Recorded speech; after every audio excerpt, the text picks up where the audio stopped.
our next guest has been keeping us entertained on TV for years, and now with the release of her new book, she is truly inspiring us all. Please welcome Patricia Heaton. Hi, guys. Hey, Patricia. Hi, Patricia. Hey, Patricia. Hi.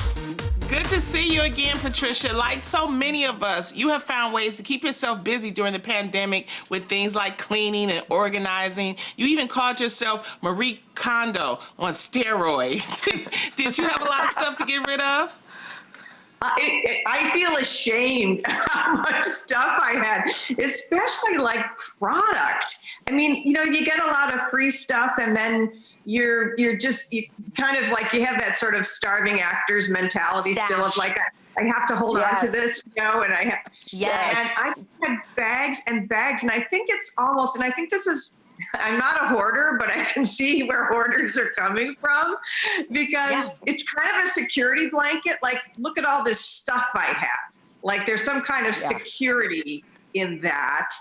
And I'm just at that point in life where I just really want to simplify, Your former TV daughter, Ashley Tisdale, just announced that she's pregnant. Are you going to be a grandma, like, in real life? It doesn't look like it's going to happen anytime in the near future. I have 4 sons in their 20s. None of them have serious relationships or any relationships, as far as I can tell, although boys don't always tell you everything. And so I've decided, like, if it's going to be like 10 years before I have grandchildren, that will put me at 72 years old. So I thought, I need to keep like really lucid. I don't want to be that drooling grandma in the corner that you kind of have to go over and peck on the cheek, but nobody wants to. So I just decided I have to get in shape. So like over 2 years ago, I quit drinking because of that. One of the reasons. Like I have this thing of bread, booze, and burrata. I've given up dairy. I've given up food. I've given up carbs, basically.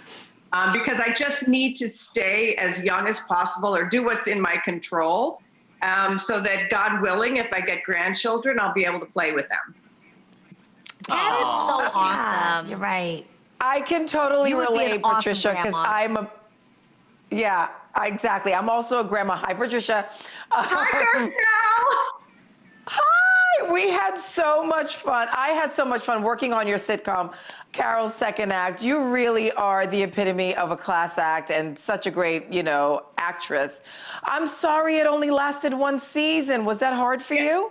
I know. By the way, it was so much fun. We had a blast that week you were on. And it's a little bit hard. Listen, nobody likes to be broken up with. Like, you like to be the one doing the breakup. But you know what? That's an actor's life, basically. And I'll tell you, we're used to the ups and downs. And so I think in that sense, having lived a life where even if you have a successful show, it's going to end at some point. So you're always preparing. Yeah. And I think that made people like me who are in this business, and you guys, it's easier to handle something like the pandemic when things fall apart and things, because all of us know that, like, our jobs aren't ever really secure. You just never know what's going on and when you're going to, if the show's going to be canceled, if you're going to be replaced or whatever. So you're kind of always ready to have to, like, pivot, right? And so I think, to have had 2 long-running shows out of the many shows I've done has been great. I hope for another one in the future. Yes. Carol's wasn't it, but the thing is, and I talk about this in the book, failures can actually just be lessons. And, if you learn something from stepping out and taking a risk, then it's not a failure. It's just a life lesson. So that's the way to look at it. That's true.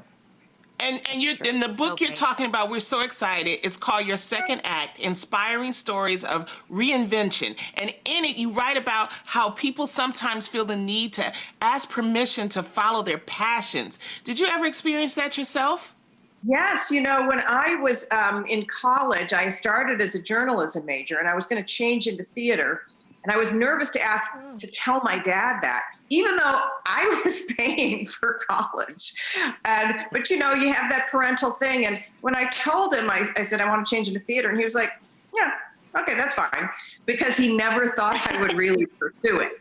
So he was like, yeah, whatever. Oh. And so I changed the theater. But then when I got home from college and I said, I'm going to move to New York. And he said, oh, no, you're not. And I said, Dad, I'm not actually asking you. I'm telling you, which was hard. Because he has my best, what he thinks is best for me, you know, at heart. And he was trying to be a loving, protective dad.